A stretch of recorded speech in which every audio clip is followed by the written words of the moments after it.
So good evening everyone. Today I, Nishant Singh, I will be talking about the recent quadrilateral dialogue that has taken place between all the four countries of the quadrilateral dialogue. So I will be telling you all that has happened in the recent summit that has recently been closed. And before that, I would like to tell you something about quadrilateral dialogue. So first of all, Quad it is a security dialogue that in which there are four countries that are America, India, Australia and Japan, and it was started in 2020. The idea of making this dialogue, it was given by the then Prime Minister of Japan, it is Shinzo Abe, and also it was started by Donald Trump.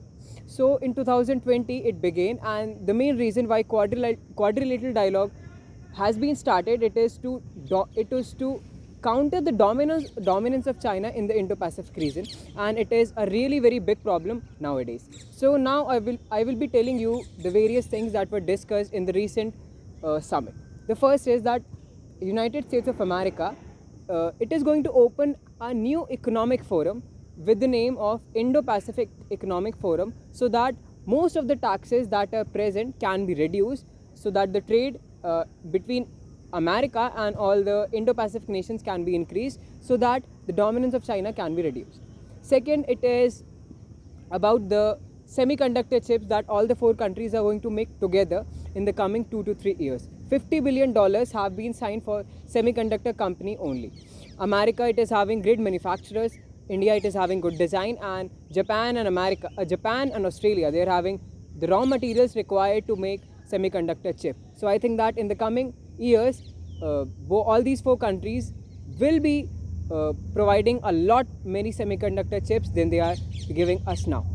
The third and the most important is that all these three nations that are against China in the Russian-Ukraine war, they supported India in its stand on the recent crisis that is taking place. That is a really very big thing, because America is taunting India again and again on its stand, but in the quadrilateral dialogue all the differences were cleared. So I think that it is a good move, it is a good step, and I think that India's stand is accepted by all the quadrilateral countries. So in the end, I would like to tell you that along with this quadrilateral dialogue, an exercise between Russia and China also took place, and the reason for this exercise was that both these nations are not in support with this quadrilateral dialogue. Ships of Russia and fighter planes of Chinese J-16s, they passed over the Japanese water territory and also above the South Korean peninsular land.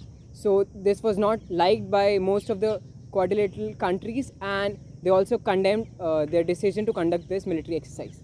So in the end, I would like to say that diplomacy, it is the first weapon that a country is having, and if a war breaks out, then the diplomacy of a country fails. So I think that India on its stand is really doing very good, because they are countering the bigger power, that is China, just with diplomacy, because since 2020 they haven't stepped again on our Indian territory. So that is all. Thank you.